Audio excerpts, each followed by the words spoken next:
مرحبا شارما، مرحبا، ما بخير. ما بخير. قال شارما، شما ساكن سلامت؟ كيف حال شما؟ زحمتك شما يتده؟ ما هما نفس جين وما هما نفس دون، هما قون ما وش، هما ساعتي ما وشا حتى ندقي لا ازواجر انا بدي حبتيو انا يو سقمو بيل اس دنيا دي گردونت بو بلا ولا تو ما يتده دست او قده او به نزدیک هفته م سرد گرت استو پسته مدجن ساره مدجن هر جه مدجن لا هونجی م پروگرام هفته گویرت ده پروگرام که سر کرد شمو یوشه اما از روز دشمبر یعنی پازار تسیرا حتی نه وزیر اواج از مونجلون بیا یا کشما به حاصل خیلی خراب yani.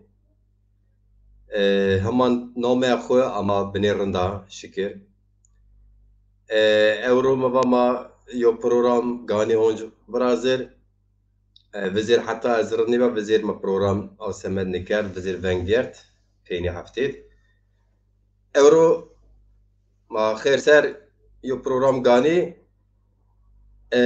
تور به حرمت رمضان یلدز خوجیا ما یو پروگرام بیرنه نزما نیت به یو آرا وامه ولاد تی تورنوای بی شی بینگوال شی چرمیک دیاربکر آدانا مرسین اتیا اجا والعصر رمضان خوجا زافچه شمازون تورن بی Avrupa rame ve Bertal rame Zaza Spor falan Ameb xilek welat mat hem Çoliget hem Diyarbakır'et hem Çermiget zavçeyan tor kulübün binon ra Zaza Spor good keyker xilekis alakadar aslında welat servraziye o turnuvayı paret şimazon televizyon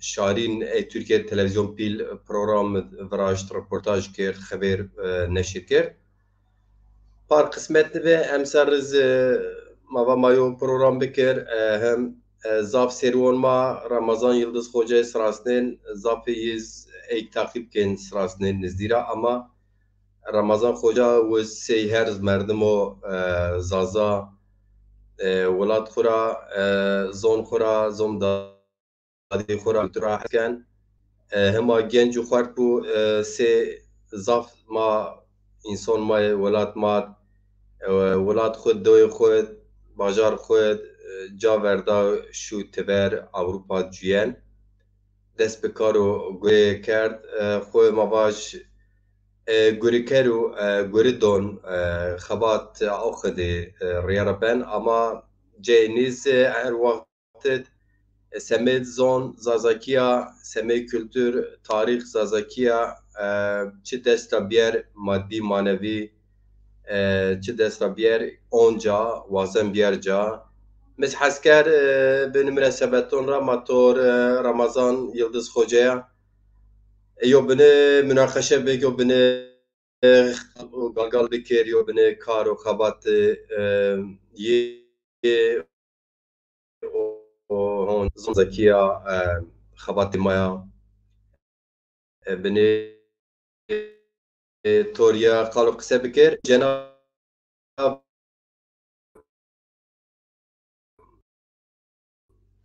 هاو بخيلك وقتو ومو ولادتو اما ريساسني شري بميمون نبين ميموني تم اس نيو دعوت بين فلان اورو شب ديار بكر تشيرميك اجارة بيامه ديار بكر باجارة سوك ديو دعوت به ویو بشه ویو انا حال رساکیه انشالله مجل لینک شود بیار ما پروگرام کن آخ رمضان خوجه و آمه از بیگر جار ما پروگرام خود تصفیه بکر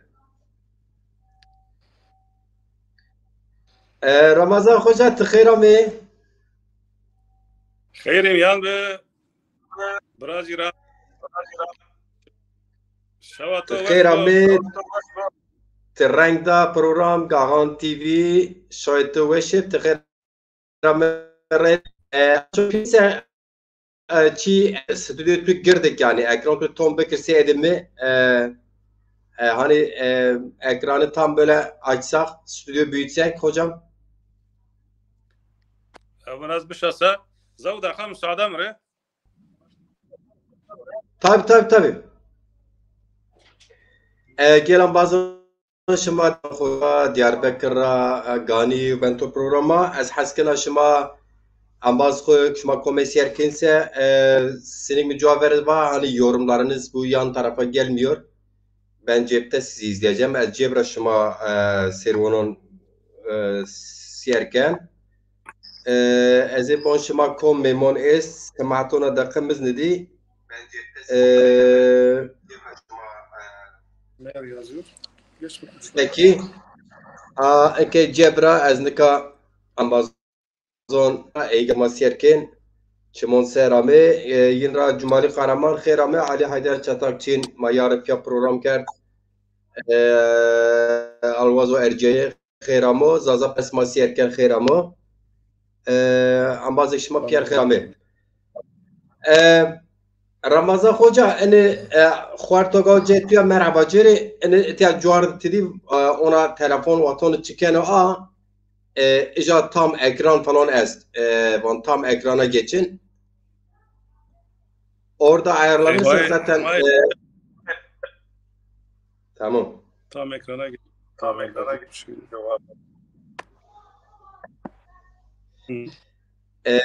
Ramazan Hoca her vaxt xwe derse sinek mi va yani hema xwartoga ceya cir teknik xeftiyen raş seraş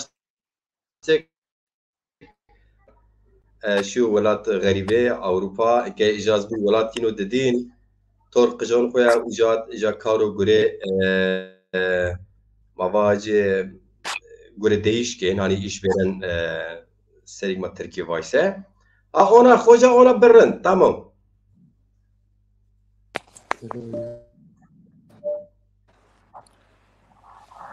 Tamam Hacer bura. Bilaven ona rindo tıkhira me خيري بيام بتشما سر شو وش بو شو تو وش بتيار عطون دياربكر سلام و كلام بيرو زازاي مايك دياربكر نشين روی كردك تركيك ايجاد اس مناسبت را تو جناب تو را ما سلام شوينه سلام شما سر و شما ده مسر ازي شماره دیا قادم سوق زازان و کردا دیار بکر سلامانه نای گرمار شنا एक बार तमाशा कहने ना शब्द قادم ده ایناره وشی دینجای سلامتی وازم والله چه موسى رمضان خوجا ayhan akına makana من نو خيرامو الهامي چارتك كين خيرامو جنسر peki انت pers mavon işken var Ramazan Yıldız kamu çaro çont kıjiye çigurken seken yo beni özen veri varsa tamam Ramazan Yıldız Diyarbakır Çermük Davda Budrani Rao mavaze sar nevsevin navaydı meda Pırveşiye Almanya نوسي نوايرا عطانا نكازو ألمانيا ده قشان يا عمر كنا او فازا وقت يرا تيا ديار بخير يرا چرموگ سرد ما وازن پارشش بینی يرا تيا دورا دير منگي وقت بو تيا دير آبرنا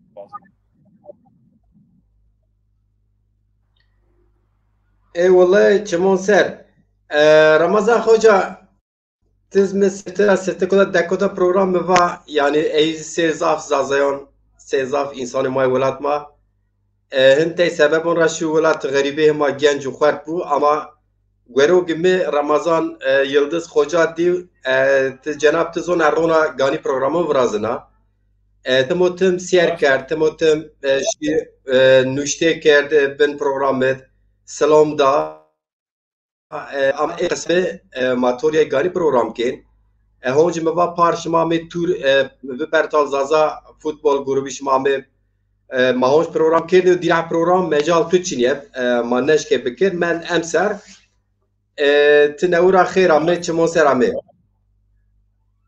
خیری بیام براجیران برگزار به تشکر کنه توره راسته عند زو سرو تیوانه ما پیازه و گانا پروگرام برازی همه قسمت اورو به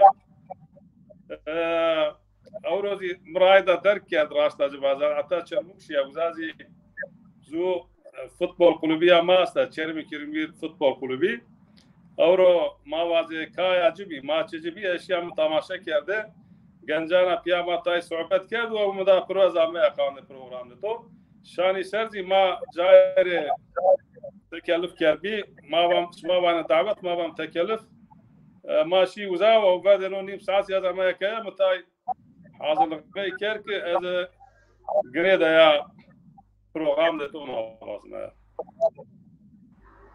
تسارو چمون سر آمه ریناز خیر آمه رنگ دا رمضان خوجا انیوان زاف ملت است ملتک ولاتین رونشنو düzenliğin pak sema mesele zon niya sema mesele bendeste niya ey melatonet insanı tedi nüşte khud qalemi khud khurdi veri kuvveti şarin sırasından hanivon şöhreti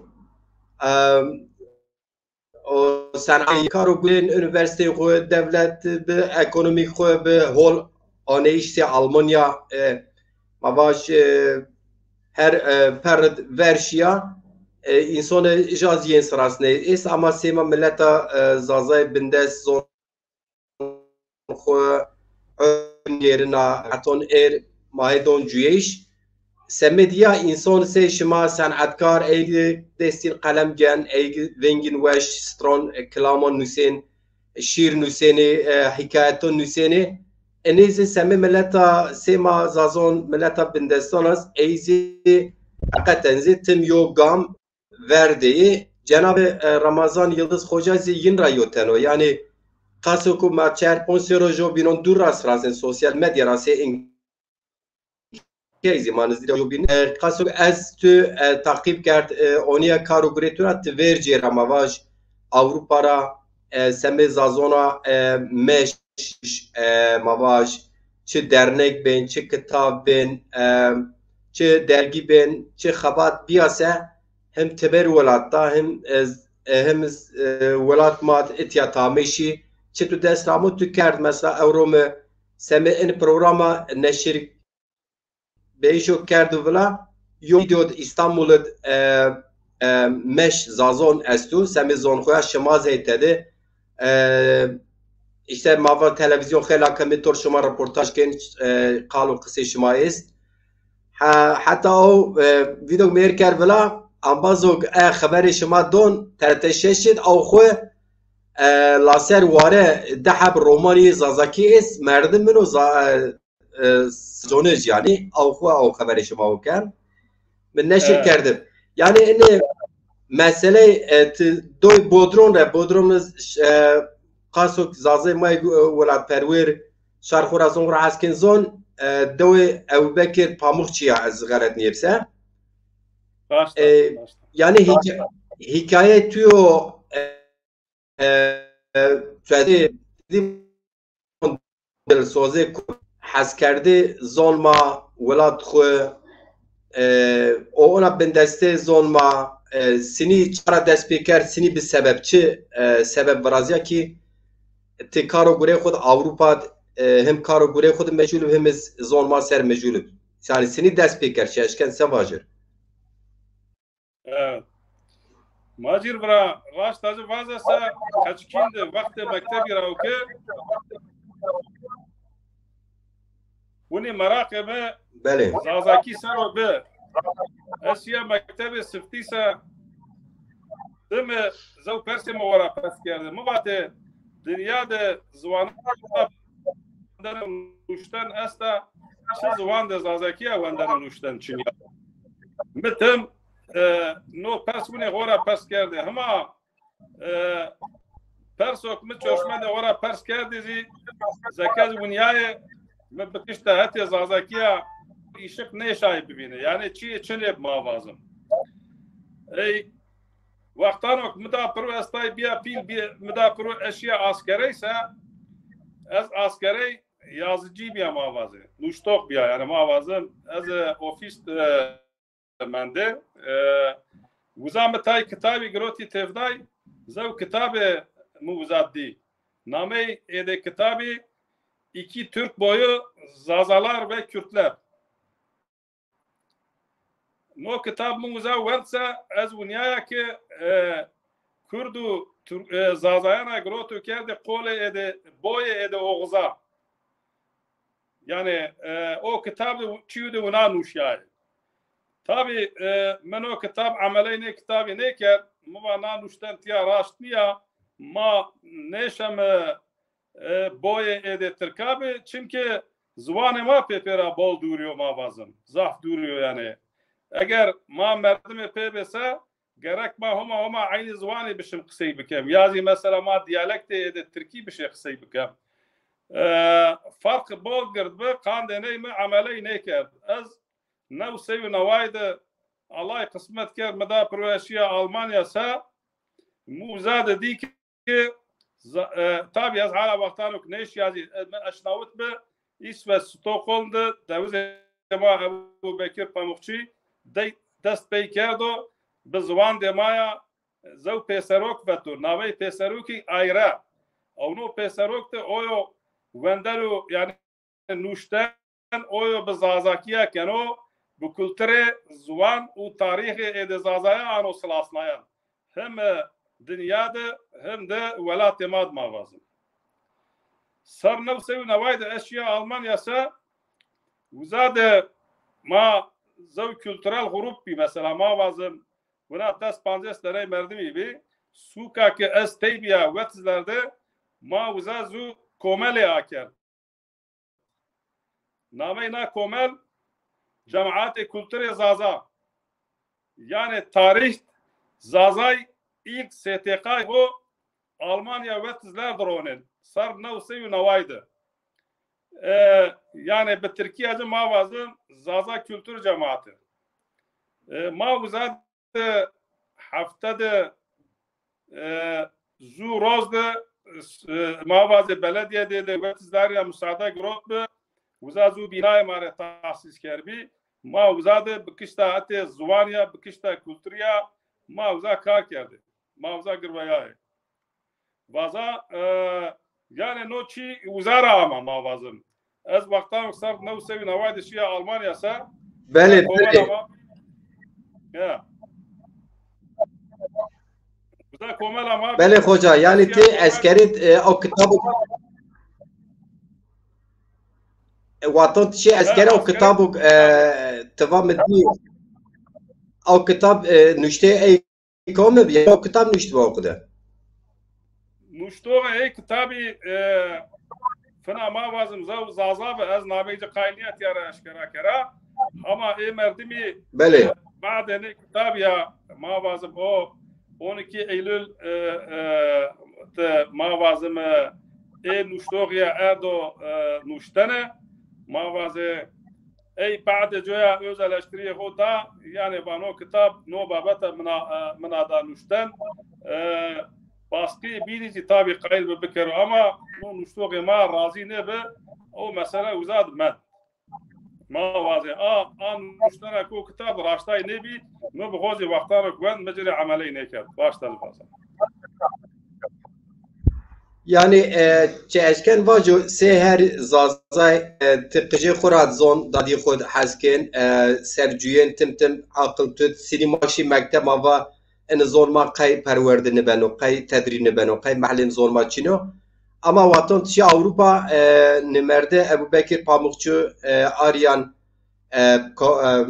Pieserok tipi Asya EAP vurdu timor karo xabatı şar zazan cagureto Başta sar لو سوي نوايا تبش قطار نكا ما بازم بكشتا هاتي زوان بكشتا هاتي كولتور دي زادايا سر كارك بيه ما maddi manevi gayret geldi.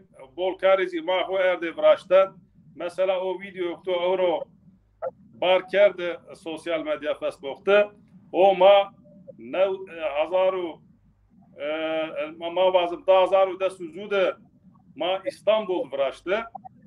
ما اسطنبول والisi را با مساعده گرفت چرچوه دینه مساعدی ده ما خو عند دمنگا یره منگا نه رایشیان ما خو کر حاضره خان de joy ma televizyon kanalları reklamda ma baba millet mazi bero ma piyavzu İstanbul tazane metropoli da Bolgır'da o İstiklal Caddesi stratejik zor caddeyi ma uzad zor Ayşe'nin vrashte o demokratik hakkı ediz azaya ma erd zuban no Ayşe'nin ve kastı ma be dikkat ede Türkiye kamuoyu halk ma ede hükümeti bancım zuban kültürü aidet ediz azasır ma bazı maksat ma noga شما زبجي شما يعني او حقيقة مشهد او يوريش شما رسي ارماج خو چه اورو واتونو وینن hani tarihçi mazazon zaf perlon wonen zaf kitabon wonen zaf arşivon geren etya kütüphanon geren semet millet zazona yoca hande yo pindek yo noktaz bibi derek zazon çi bizoni çünkü zazon xwe tarixunu nuşt av semet yo bini zahmeti xwe esta yani ama roşnani ma zazon wurde inni teyçi ker roşna inka benina kabat versiyala niye yani zazaya tarihi ho çiçire nuştu neydi mesela ma bazı suze zazaya bolo ونا بولو مثلا ما تاريخ را ونا تاي ونا انت بيا شمسه 1524 حرب چالدرانی به حرب چالدرانی میابند شاه اسماعیل و پادشاه ed Osmanlı Yavuz Sultan Selim میابند به وقتانا نو حرب نبسه Yavuz Sultan Selim ama mesela mentikada ede Kırdasya ede Zazaya bagu ağları ede Kırdasanu ede Zazaya groti hori biyat tay kerdan ve eğer subhanu harb ma tekca bigirese ma gayret bikerese ado şumare ba'de harbiya şumare za bagay beda şumare ho idare bikere ma vazın bol Sunni Zazay o Sunni Kırdasiye grot Yavuzire gayret kerdi. Şii Zazay o Kırdasiye mavazımı İnazi grot Şah İsmail gayret kerdi. Harbi mavazım Yavuz Sultan Selim'i kazanç kerdi.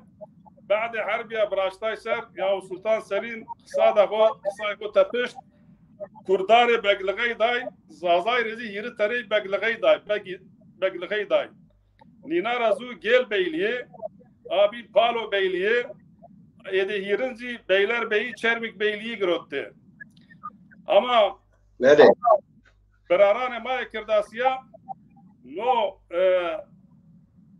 süreç mavazın veş idare kerdi girot homa medrese hoz ronay bu zuban de goya nuşten u venden dest peykerdi. Zey mesela ma bazım fakir Teyran malay ceziri cigelhun ev zey nina merdimi ilmi rasnay. Ama ma zazaya no süreç neşa veş değerlendirmiş kemi. Ma grot Osmanlıki venden nuşten devam kerdi. Hatta tay ma bazım Zazaya grot kaç horuşti medresan de kurda vıza day asimle kerdeni ve Kırdasiye venden nuşten dest peykerdi yani kaçan de oraya venden nuşten dest peykerdi. Kan de jo ki bikişte hati nuştene tarihi ma Zazaya bol fakiro. Ma neşem tarihi rahat tane avro bol çipyam slasnayan.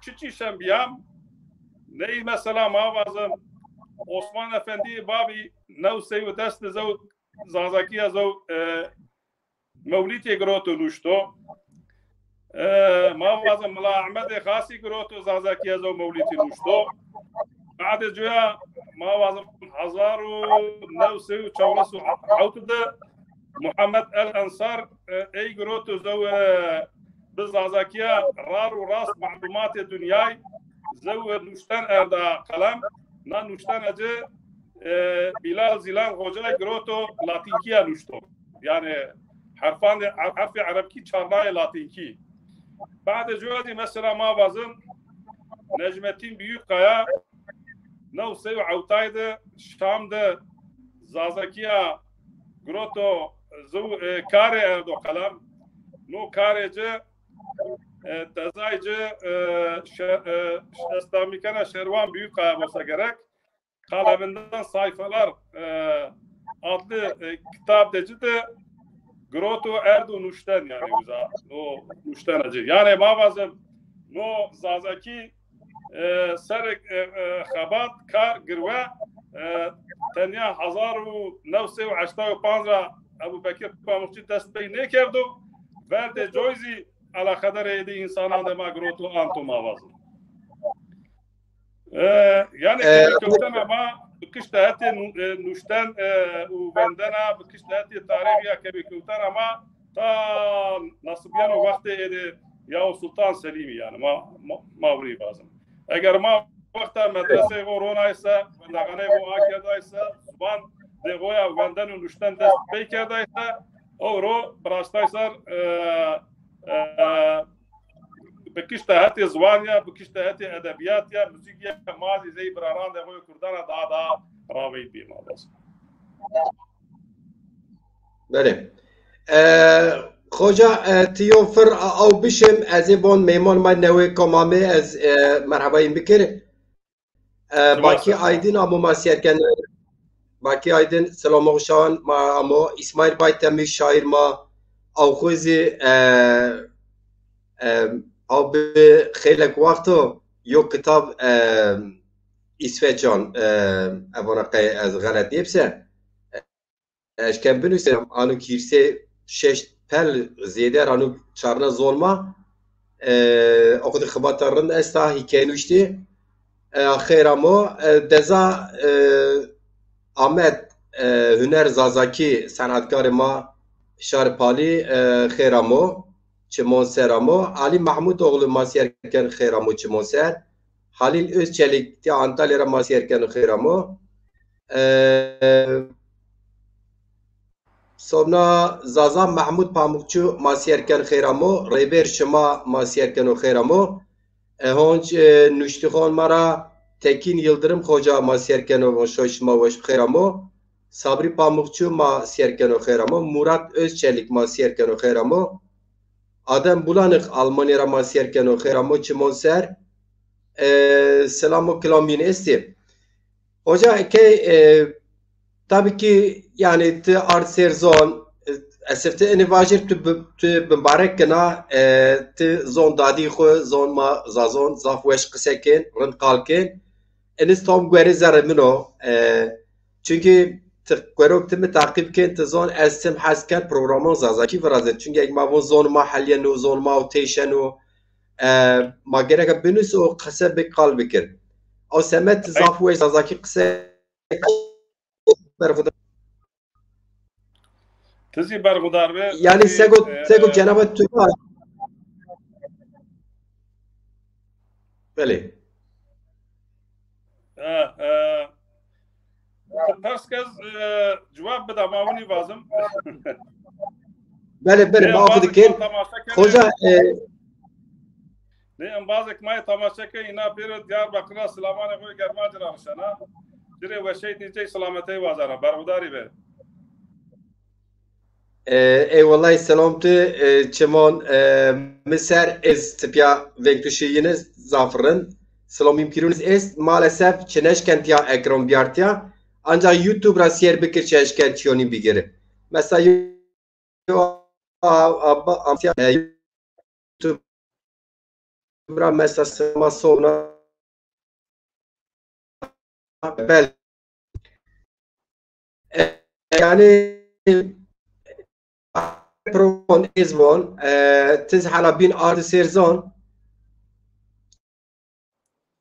zazay tabi milleta lima zalala yom merbxuya müstakila hatta zon niye saf zon zaten verci lehçe binone baje bir zon ama göre zon zaneyon te raşti eski göre zon zane kom zono ko siyaset pe paşteyir kuvvetim av zon lehçenu kom zono ko serbez ama kuvvet nu se siyaset pe paşteyir zon niye se av zon biwer monen ey wer zonon binon ey zon avon en lehçe o herkes kan lehçe zonu ko ama raşti eğer ona binse estahmin kena hanzar ser mesele Türkono piyehetiş Türkono Osmanlı yani eğer zazon yo Ahmed Khane yo Malay Cezire yo Fakir Tehran nivjiye demek ki نازیان انا محله چرن اشکن باش که زازه خود سر صوب نیوم ملت ben تور کردن اقربه یوم ملت اما سر صوب نیوم ملت او سمد زی ان هزار سر خبات کردن و عثمانلیون سلجوکان زازه تم تپیامن کشتدمن حتی ره پر عثمانلی پادشاهان و بگون میرون کردن راز امی تنگرش yani hani köşeye sıkıştırma diyorlar ya. Ahmet tenkerde kış ey göret komon vatma işte Osmanlı bazı vat işte ma Kürt Osmanlı falan o kadar aslında zaten beni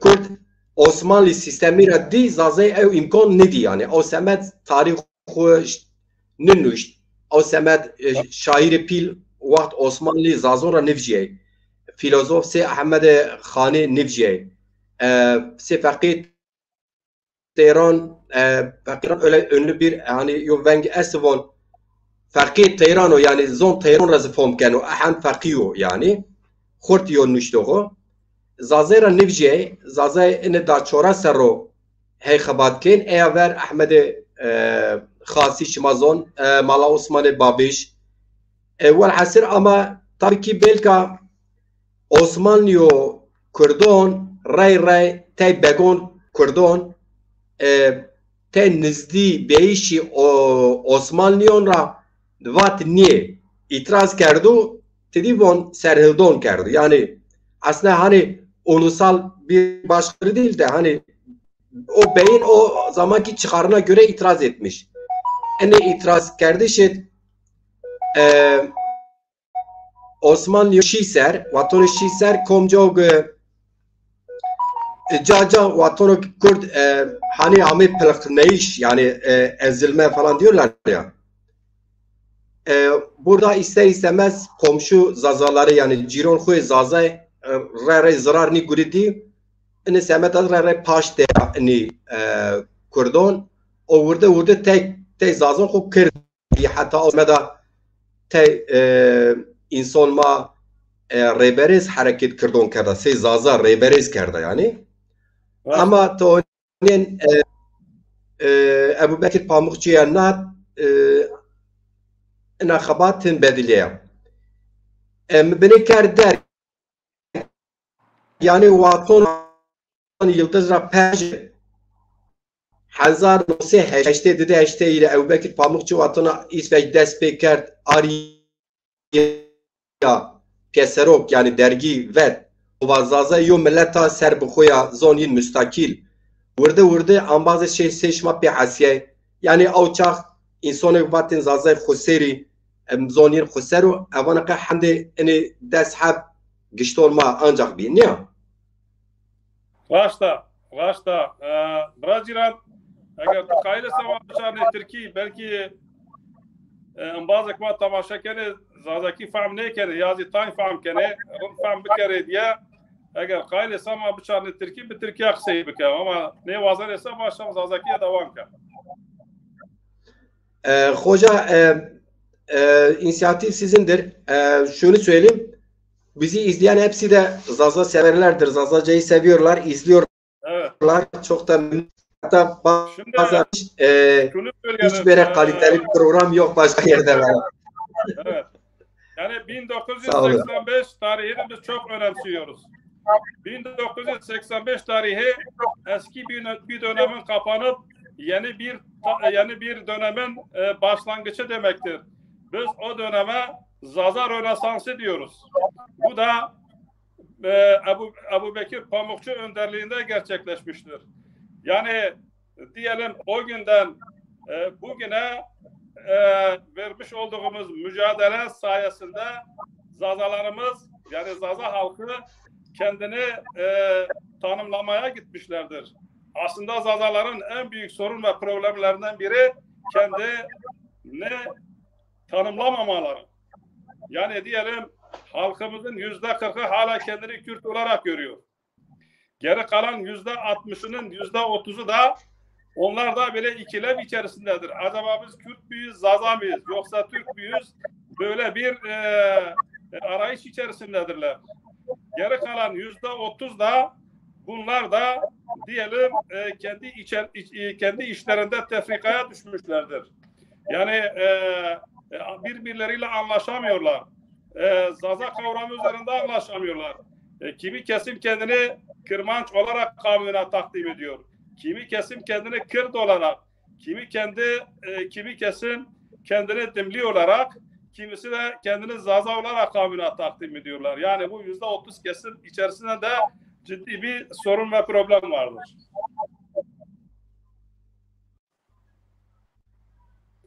Evet. Evet, Sayın Hocam, tamam, Türkçe'ye geçmiş olduk. Türkçe konuşalım biraz. Zazaca giriş yaptık. Devam ederiz. Siz tabii ki önemli bir noktaya değindiniz. Ebu Bekir Pamukçu'dan bu yana Rönesans'ı başlamıştır, örgütlenmesi başlamıştır. Bir dergi etrafında başlayan bu çalışma aynı zamanda bilimsel ve tarihe not düşmüştür. Bir yerde belki Zazaların geçmişi 10-12 yıla dayanıyor. Göbekli Tepe'den bahsedersek bilinen yönleriyle bilim insanları, arkeologlar Göbekli Tepe'yi o dönem ki Göbektepe'deki o dönemki şeyler insanların gerek inanç boyutuyla, kültürel boyutuyla ortaya çıkardıkları maddi gerçekler var. Bu günümüzde bilim insanları diyor ki bu Zazaların ataları olma ihtimali yüksek. Yani bu neredeyse %80 bu fikirdeler. 10 bin yıllık, 12 bin yıllık bilinen şu anki Göbekli Tepe'den bu yana hesaplarsak Zazaların Anadolu'da, Mezopotamya'da, Zazana'da varoluşları vardır ama ne yazık ki Sasani'den bu yana artık Zaza tarihi yazılmamıştır.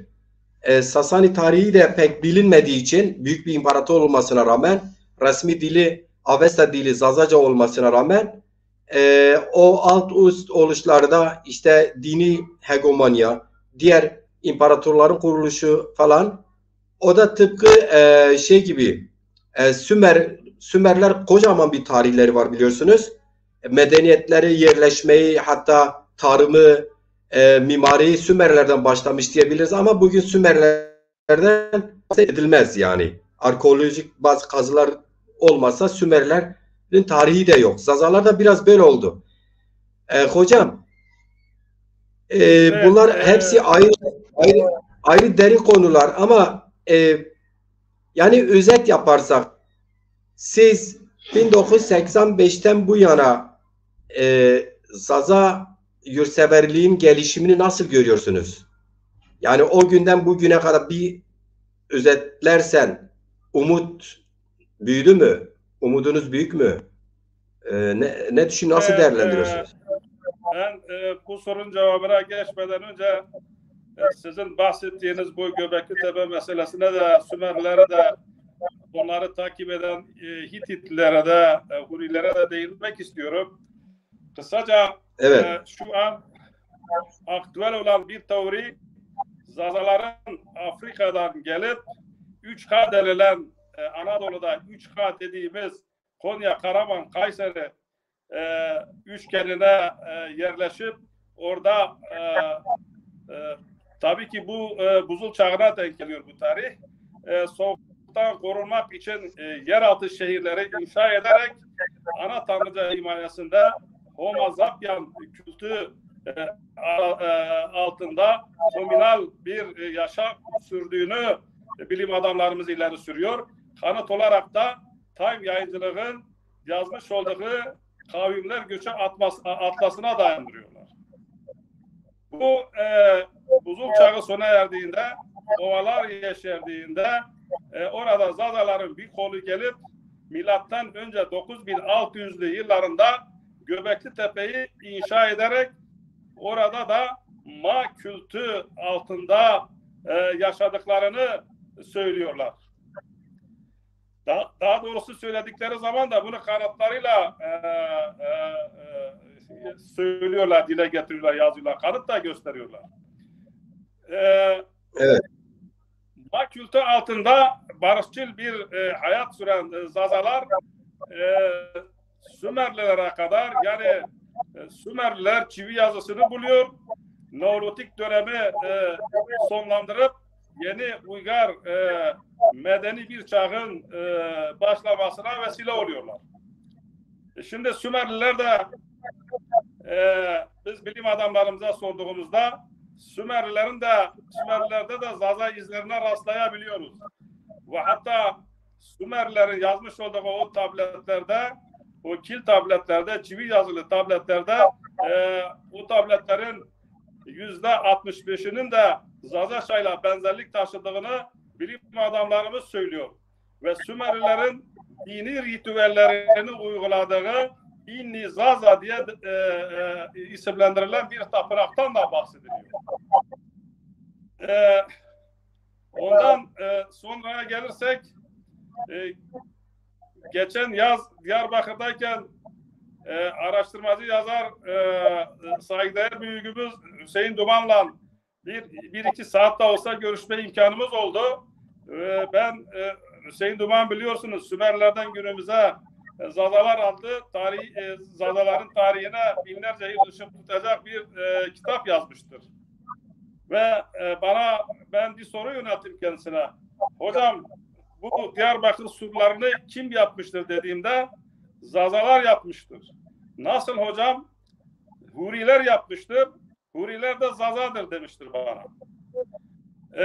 Biliyorsunuz Diyarbakır 33 medeniyette mihmandarlık yapmış, Fırat ile Dicle'yi bağrında taşıyan kadim bir şehirdir. Yani biz öyle bir kadim halkız ki bu kadim şehrin dünyaca ünlü surlarını dahi biz yapmışız. Atalarımız olan Huriler yapmıştır. Yani kısaca şunu söyleyeyim. Zazalar tarihten günümüze kadar devletler, beylikler, derebeylikler, krallıklar, imparatorluklar kurmuş bir halktır. Bunca savaşlara, sürülmelere, kırılmalara, iteklemelere rağmen kendi dilini, kültürünü koruyup günümüze kadar getirmiş bir halktır. Yani atalarımız bunu başarmışlardır. Biz de o ataların torunları olarak bu kadim dili, Yüce Allah'ın bize bahşetmiş olduğu bu dili koruyup bundan sonraki nesillere, yani torunlarımıza aktarmakla mükellefiz. Biz de bunun mücadelesini veriyoruz Sayın Ciran. Eyvallah, teşekkür ederim hocam. Peki, yani sorduğum soruya gelirsek hocam, 1985'ten bu yana Zaza örgütlenmesi, Ebubekir Pamukçu'nun Pia dergisiyle başlayan Zaza müstakilliği, o günden bu güne Zazalar ne elde etmiş, neyi kazanmış, kazanç elde tutulacak ne gibi şeylerden bahsedebiliriz? Yani hocam, dün yine bir bilim adamımızla yapmış olduğumuz bir görüşmede şu an Zazaların 1985'ten bugüne kadar 628 lira Zazalar adına dergi, gazete, mecmua diyelim kitaplar çıkarıldığını bana söyledi. Bu bilim adamımız. Evet. Diyelim eğer bu tür çalışmaları biz dün yapmış olduğumuz o çalışmalara borçluyuz. Yani bazılarının dediği gibi biz diyor kahvehaneden Türkiye Büyük Millet Meclisi'ne kadar eğer diyor birileri zazaları konuşuyorsa diyor bizim sayemizdedir. Yani bu arkadaşın da Zaza'yla olan ilgi ve alakası 1917-18'den sonra başlamıştır. Biz Avrupa'nın başkentlerinde, Berlin'de, Stockholm'da, Londra'da, Paris'te, Viyana'da, Frankfurt'ta Zazalar adına manifesto yazarken bu arkadaş ve buna benzer arkadaşlar başkasının çorbasını kaşıklıyorlardı. Biz dünyanın en büyük metropollerinden biri olan İstanbul'da Zazalar ilk kez kendi adına tarihi yürüyüş gerçekleştirerek kendi demokratik haklarını Türkiye kamuoyuna haykırırken bunlar kaçacak delik arıyorlardı. Bu kadar vefasız olmamak lazım. Ben yarım asra yakındır, 33 yıla yakın zamandır diyelim zamanımın büyük bölümü halkımın dilini, kültürünü yaşatmaya ve tarihini araştırmaya yönelik çalışmalara adamışım ve bu anlamda çalışma yapan bilim adamlarımızı, kurum ve kuruluşlarımızı maddi ve manevi anlamda desteklemiş bir şahsiyetim. Buna rağmen bizim bu çalışmalarımızı görmemezlikten gelip bu bizim ve arkadaşlarımızın vermiş olduğu bu şerefli ve onurlu mücadeleyi kendine mal etmeye çalışan bu şahsiyetleri de sizin nezdinizde buradan şiddetle, nefretle kınıyorum. Hocam yani anladığım kadarıyla siz Zazalar bu 85'ten bu yana özellikle son 7-8 yıldır büyüyen, gelişen, dünyada kabul edilen, UNESCO tarafından kabul edilen, yine birçok Avrupa başkentlerinde, Almanya ve birçok takip eden ülkelerde Zazaca seçmeli ders olarak, resmi olarak kabul edilen okullarda, hatta teşvik edilen bir dil noktasına getiren Sayın Ebubekir Pamukçu'dan ve sizlerin yine aydınımızın emekleri son 7-8 yıldır popüler kültür çevresinde zazacılık yapan kesimlerin bu geçmişi, bu mirası, bu yurtseverliği, bu ilk adımları, bu büyük özveriyi görmemezlikten gelerek konuşuyorlar demek istiyorsunuz. Aynen. Buna vurgu yapmaya çalışıyorum. Bu çalışmaları görmemezlikten gelmek yani doğru bulmuyorum. Bu başarıyı kendine mal etmek isteyenlere ve Zaza halkının dilini, ismini basamak olarak kullanıp kendi menfi çıkarları doğrultusunda bir yere gelmeye çalışan insanlara da müsaade edilmemesi gerektiğini de sizin nezdinizde kamuoyuna duyurmak istiyorum. Yeni izleyicilerimizi bir merhaba edeyim. İlhan Akar bizi gelmişler. Fatma Dalgıç arkadaş bizi izliyor. Hoş gelmişler. İbrahim Özçelik bizi izliyor. Şu an ismini edemediğim arkadaşlardan hoş gelmişler efendim. Yine Mehmet Yıldız eniştemiz bizi izliyor. Sizi tanıyor, selamlıyor. YouTube'dan izlediği için ekrana mesajını getirebiliyoruz. Antalya'da biliyorsun ön ayak oldu. Emeği olan emeği önde olan arkadaşlardan biridir. Hoş gelmiş Mehmet Yıldız arkadaş. Evet. Sayın hocam, tabii ki Bir parantez şöyle söyleyeyim ben. Biliyorsunuz tarihlerini yazar. Önce bazı aileler bu tarihe öncülük yapmış. Şahıslar.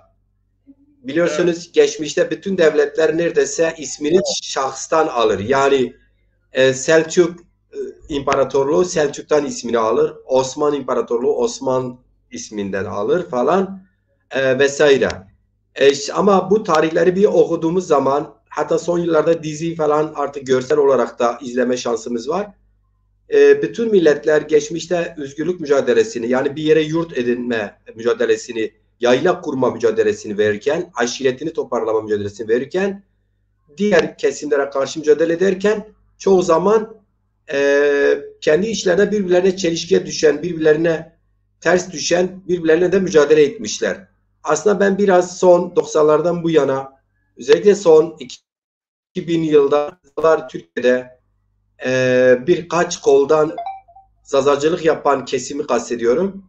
Biraz ona benzetiyorum. Yani bir taraftan aslında iyi bir gelişme olarak bakmak lazım ama anladığım kadarıyla biz diyoruz ki kültürümüzde, geleneklerimizde vafa borcu vardır. Değerlere saygı vardır. Değerleri inkar etmeme vardır. Biz biraz daha makul, daha dürüst davranırsak, Zaza aidiyeti adı altında kendi ailesini, kendi ismini öne çıkaran değil de Zaza toplumunu, dilini, kültürünü, sanatını öne çıkaran biriyle mücadele edersek, bir dayanışma, bir birlik çerçevesinde öyle anladım. Doğru mu bilmem. Doğrudur. Kastınız Siz doğru anlamışsınız. tam olarak. Benim burada söylediğim şudur. Bizim Zaza mücadelesi olarak dediğimiz, yani Zazaların kendi dilini, kültürünü yaşatma mücadelesi olarak dediğimiz Zaza meselesini isimler, şahıslar, fotoğraflar üzerinden değil, değerler ve ilkeler üzerinden verildiği zaman ancak halkta karşılık bulur.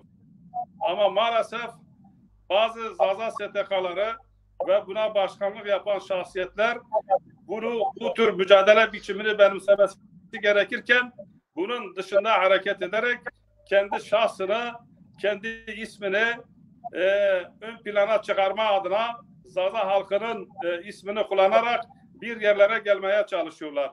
Bu tür mücadele biçiminin halkımızda karşılık bulmadığını, halkımızın bu tür şahsiyetlerin yanında yer almadığını, bunlara prim vermediği açıkça ortadadır. Bu gerçek ortadayken bunların bu yanlışlarında ısrar etmesini, halkımızı ötekileştirdiğini, kamplaşmaya, bölmeye, gruplaşmaya, parçalamaya götürdüğünü hepimiz görmekteyiz. Ama problem nerededir? Problem bunu gördüğümüz halde kimsenin bu tür çalışmalara tepki göstermemesi, bunlara uyarıda bulunmamaları, bunlara ikazda bulunmamaları. Sorun problem buradadır. Sayın Ciran. Sayın Ramazan hocam, tabii ki siz isim vermeden eleştirilerinizi haklı olarak dile getiriyorsunuz. Ben zenginliğimiz budur aslında. Mücadele zenginliği, çeşitliliği budur.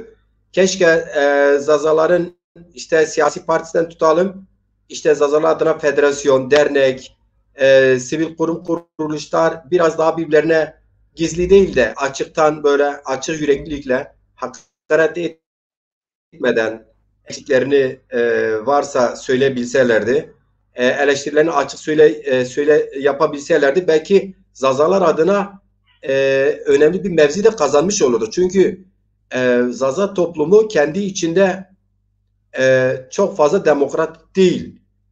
Evet, Zaza toplumu dedikleri gibi, iddia ettikleri gibi inatçı değil. Tam tersine çok makuldür. Komşusuyla yabancıya karşı çok büyük misafirperverdir. Çok ılımlıdır, barışçıdır, gururudur ve dürüsttür.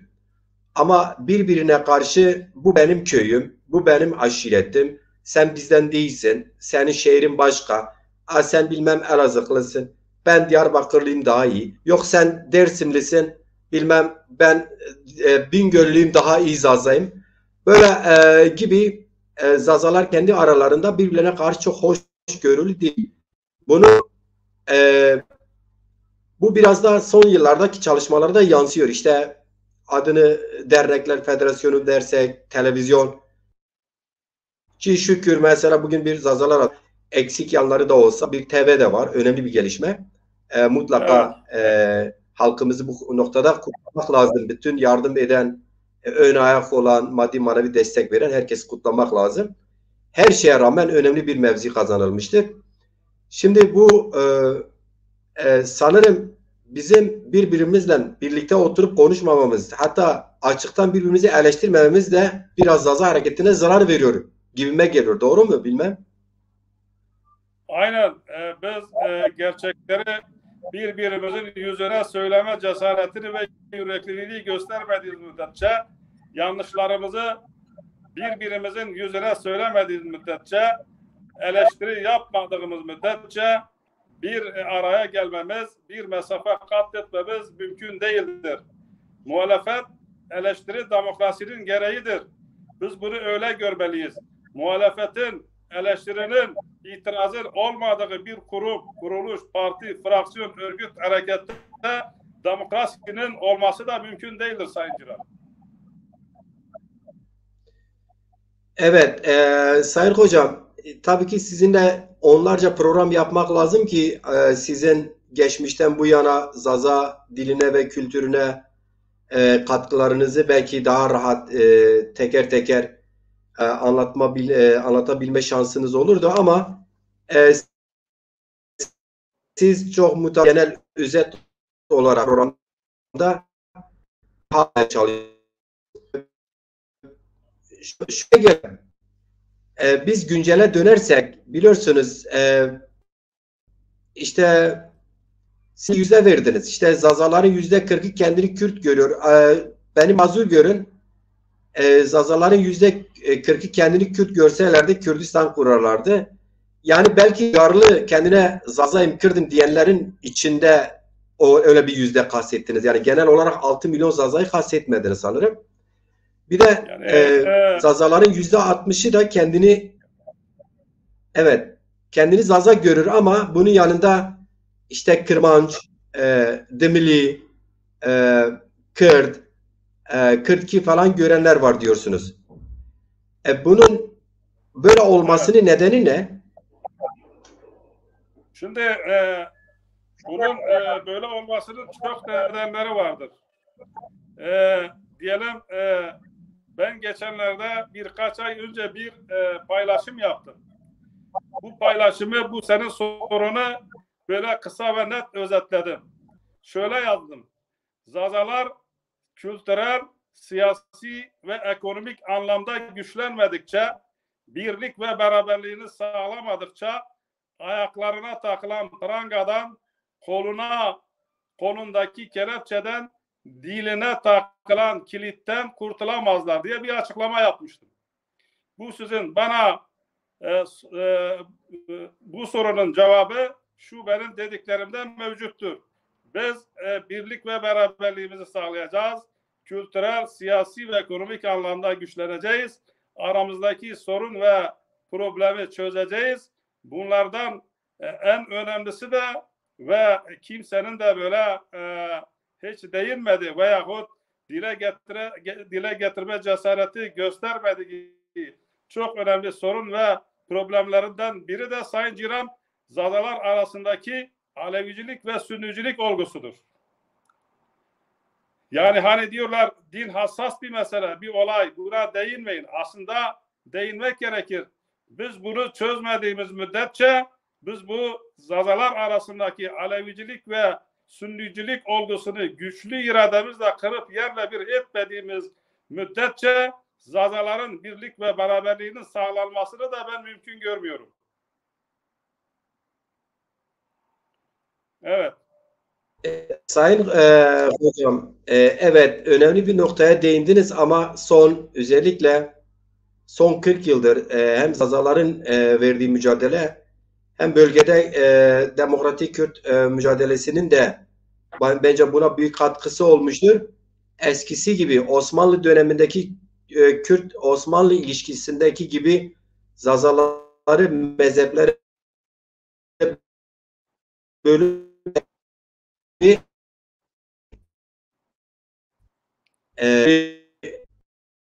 öne çıkaran, Hanfi öne çıkaran ya da Şeyh Mürid'i öne çıkaran ya da Seyidi bölgeyi, Aleviciliği öne çıkaran o yaklaşımlar az çok kırıldı. Bugün şunu rahatlıkla söyleyebiliriz ki Dersim'den onlarca aydınımız var. Hem Avrupa'da hem Dersim'de hem Bingöl'de hem Diyarbakır'da hem her yerde, birçoğu da sizin de arkadaşınız. Zaza Birliği için, Zaza dili ve kültürü için yazdıkları romanlar var, kitaplar var, ders kitapları var. Bunu kırmışız yani biraz. Epey bir kırmışız. Tabii ki varsa bu eksikleri, varsa bölgecilik yapan, varsa mezhepçilik yapan yaklaşımları mutlaka eleştirmek lazım, önüne geçmek lazım ama biraz o yönüyle iyiyiz. Şimdi hocam, biliyorsunuz Türkiye'de de artık bu yana Kürt realitesi kabul ettikten sonra işte Türkiye'de işte Laz'dır, Çerkez'dir, öteki Pamuk'tur, şudur, Zaza'dır. Giderek kendini böyle görünür kıldılar. Giderek böyle Zazaca şiir yazma, kitap yazma, işte türkü okuma, konserler verme, geceler düzenleme. Geçen sene biz Antalya'da yaptığımız gibi etkinlikler, sizin İstanbul'da yaptığınız yürüyüş gibi görünür kılmaya başlandı. Büyük bir gelişme. Ve neticesinde biliyorsun Dernekler Federasyonu, hatta Zazalar adına parti kuruldu.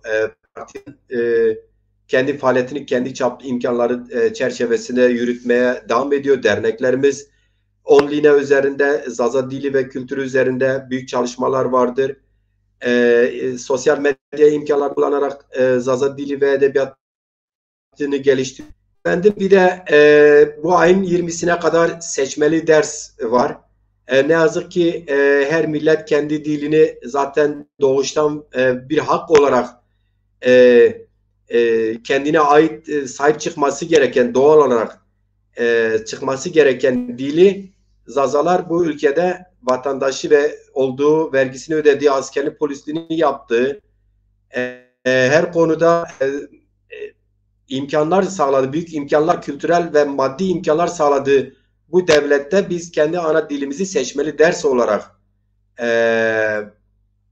seçmemiz için propaganda yapıyoruz. Yani o noktaya gelmişiz ki bu seçmeli dersler katılan çok değerli insanlarımız da mezun olduktan sonra bir devlet tarafından bir iş de verilmiyor. Yani böyle bir büyük zorluklar içinde büyük bir azimleri vardır. Bu bakıyorum sizden tutalım diğer bütün işte Muzur Üniversitesi, Bingöl Üniversitesi, dernekler, televizyonlar, bizim gibi sosyal medya hesapları Zazaca'yı seçiyorum, ana dilimi seçiyorum. Bir kampanya var. Nasıl değerlendiriyorsunuz? Şimdi hocam buralara nasıl gelindi istersen önce onu bir özetleyelim. Buralara kolay gelinmedi. Devletin Zazaları muhatap alması, böyle milli eğitim müfredatında Zaza dilini kabul görmesi, üniversitelerde Zaza dili ve edebiyatı bölümlerinin açılması tabii ki Zazaların şiddetle üzerinde durduğu ve mücadele verdiği bir konudur. Biz 2002'de AK Parti hükümeti başa geldiğinde biliyorsunuz Türkiye'de kamuoyuna deklare ettiler. Türkiye'de demokratik bir süreç başlattıklarını ve bu süreç çerçevesinde birçok etnik grubun, azınlıkların bazı demokratik haklarına kavuştuğunu biz gördük. O zamanın Dışişleri Bakanı İsveç'e gittiğinde bizim çok değerli bir araştırmacı yazarımız Koyo Berz'le birebir görüşme fırsatı buldu. Koyo Berz orada Dışişleri Bakanımıza Zazaların da bir halk olduğunu ve Zazaça'nın Kürtçeden sonra Türkiye'de konuşulan üçüncü büyük bir dil olduğunu, bizim bu dilimizin ve kültürümüzü yaşamak istediğimizi, bu anlamda devletimize imkanlar tanımasını talebinde bulundu. O zamanın Dışişleri Bakanı tahminime göre Sayın Abdullah Gül'dü. Abdullah Gül de Koyuberz'in dediğini ben size aktarıyorum. Aynen şöyle demişti. Türkiye'ye gelin, kendi taleplerinizi bize iletin. Biz hükümet olarak gerekli olan her şeyi yapmaya hazırız demişti. Biz de bundan esinlenerek 2008'de Almanya'da bir komisyon kurduk. O komisyonda biz 2 kişi görev aldık. Ben ve Erzincanlı bir kültürel mücadele verdiğimiz bizim grupta olduğu, ismini belki söylemesini istemiyorum. Onun için telaffuz etmek istemiyorum. O arkadaşlar birlikte biz Ankara'ya geldik. Bizi hükümet davet etti Ankara'ya. Biz Ankara'ya gelerek Türkiye Büyük Millet Meclisi'ne gidip oradaki önemli şahsiyetlerden, milletvekillerinden bu Zazaların demokratik haklarını birebir görüşme fırsatı doğdu. Fırsatını bulduk. Ve bundan en önemlisi de eğitim ve öğretimdi. Çünkü dilimizin yaşaması için mutlaka ve mutlaka o eğitim ve öğretim hakkının sağlanması gerektiğini biz şiddetle bu milletvekillerimize, bizi orada davet eden, mecliste bizi karşılayan, toplantı yaptığımız bu milletvekillerimize biz bunu söyledik ve bunun dışında da en önemlisi bize Kürt kardeşlerimize tahsis ettiği gibi bize de TRT Zazaki'nin tahsis edilmesi talebini ilettik. Tabii bunlar içinde bir tane de Zaza milletvekili vardı. Bu talebimizi yerinde gördü. Kendisinin de Zaza olduğunu söyledi. Bundan da birinci derecede yakından ilgileneceğini bize taahhüt etti. Bu proje tam gerçekleşirken yani diyelim ileriye yönelik bir adım gerçekleşmesini beklerken duyduğumuza göre Kürt diasporası ile aşırı Türk milliyetçilerin engeline takıldığını gördük. Bu projenin. TRT Zazaki'ni ben kastediyorum. Evet. Yani dedim bugün eğer Zazaça Türkiye Cumhuriyeti Milli Eğitim Bakanlığı'nın müfredatına girmişse bugün eğer üniversitelerde Zaza Dili ve Edebiyatı bölümü açılmışsa bizim dün vermiş olduğumuz bu mücadele sayesindedir Sayın Ciran. Yani gerçekten biz bu mücadeleyi zor şartlar altında verdik. Biz bu mücadeleyi verirken bizimle tehdit diliyle konuşanlar oldu. Bize hakaretler edenler oldu. Tabii bize bu dilden, tehdit dilinden konuşanlara eğer biz bir cevap vermedikse bizim korktuğumuzdan değildir. Bizim efendi oluşumuzdandır. Biz bunlara itibar etmedik. Kendi bilgimiz dahilinde, imkanlarımız dahilinde halkımızın dil kültür mücadelesini vererek buraya kadar getirebildik diyelim.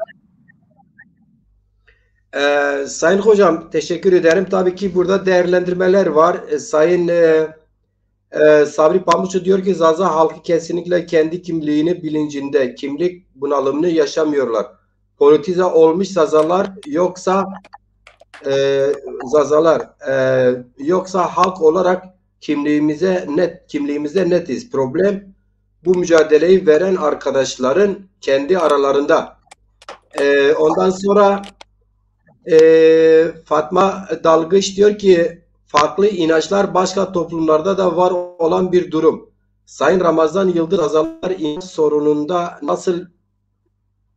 nasıl bir çözüm önerisi var? Nasıl çözer diyor. Sanırım az önce siz bölgelerdeki bazı mezhebi öne çıkaran kesimleri kastederek bu noktayı halletmemiz lazım noktasında Sayın Fatma Dalgıç'ın bir değerlendirmesi var. Diyor ki farklı inançlar başka toplumlarda da var olan bir durum. Sayın Ramazan Yıldız Zazalar inanç sorununu nasıl çözebilir? Şimdi Sayın Fatma Hanım'a ben şöyle bir cevap vereyim. Tarihi bir cevap vereyim. Bizim şahs olarak Ramazan Yıldız olarak bütün inançlara saygım sonsuzdur. Mezheplere de saygım sonsuzdur. Herkesin kendi inancını yaşama hakkı vardır. Bunu tarihten bir örnek verecek olursak Peygamberimiz Hazreti Muhammed sallallahu aleyhi ve sellem Mekke'den Medine'ye gittiğinde, yani hicret ettiğinde, Medine biliyorsunuz Orta Arabistan'da kadim bir şehirdir. O zaman Yemen ile Şam arasındaki ticari kervanların geçiş güzergahıydı ve zengin bir etnografyaya sahipti. Yaklaşık olarak 10.000 nüfusu vardı. Bu 10.000 nüfusun 4.500'ü Firavunların zulmünden kaçmış Yahudiler oluşturuyordu. O diğer 4.000 kişi ise Hristiyan, yani Mecusi, şu anki deyişiyle deist, ateist ve diğer mitolojik dinlere, putlara tapan insanlardan oluşuyordu. 1500 kişi ise İslamiyet'i seçmiş, Resulullah'a biat etmiş Müslüman bir topluluktan ibaretti.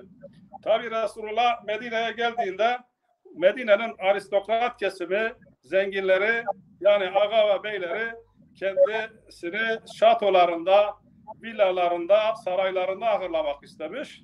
Peygamberimiz bunu kabul etmemiş. Geceyi o gün Medine sokaklarında hurma satan 2 tane gencin yanında geçirmiş. Ve sabah kalktığında Medine ahalisiyle bir toplantı yapmıştır diyelim. Öyle söyleyelim yani. Bir araya gelme fırsatı bulmuştur.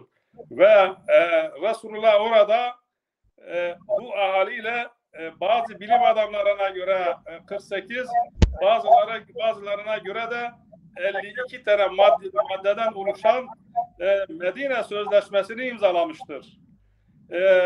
Bu Medine Sözleşmesi'nin temel diyelim ana şeylerinden bazılarını söyleyecek olursak köleliği kaldırmış, el-deist demiş, özgürlük demiş, kim için özgürlük demiş, herkes için özgürlük demiş, bu şehirde aç kimse kalmayacak demiş, olan olmayana verecek demiş, bağlar, bahçeler arasındaki çitleri, duvarları yıkmış ve Medine ailesini İslamiyet'e davet etmiş.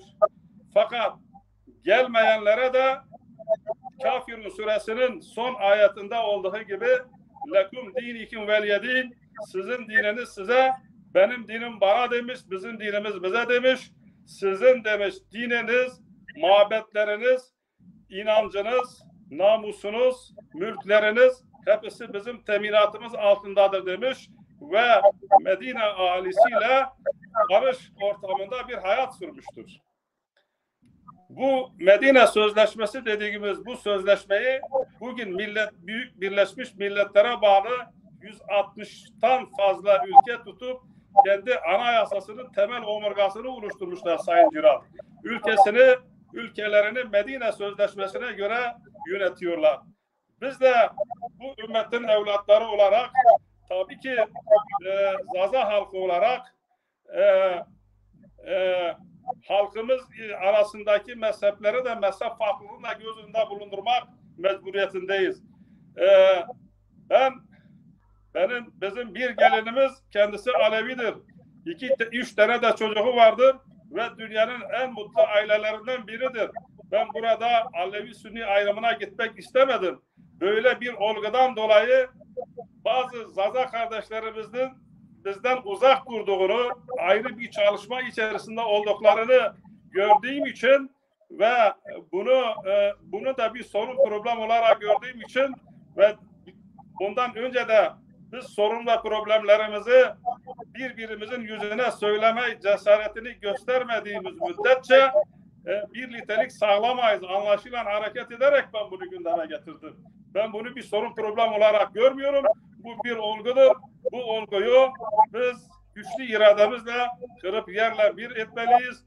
Alevisiyle, Sünnisiyle, Gümüşhane'den Adıyaman'a, Sivas'tan Bitlis'e, Fırat, Dicle, Van Gölü Havzası'nda ve Türkiye'nin muhtelif metropollerinde yaşayan insanlarımızla birlikte barış ve kardeşlik temelinde mücadelemizi vereceğiz. Yani dil kültür mücadelemizi vereceğiz. benim yani söyleyeceğim bu kadardır. Bu anlamda diyelim. Evet, Sayın Hocam, önünüze oturtuyorsunuz ki Medine Sözleşmesi hepimiz için geçerli olur.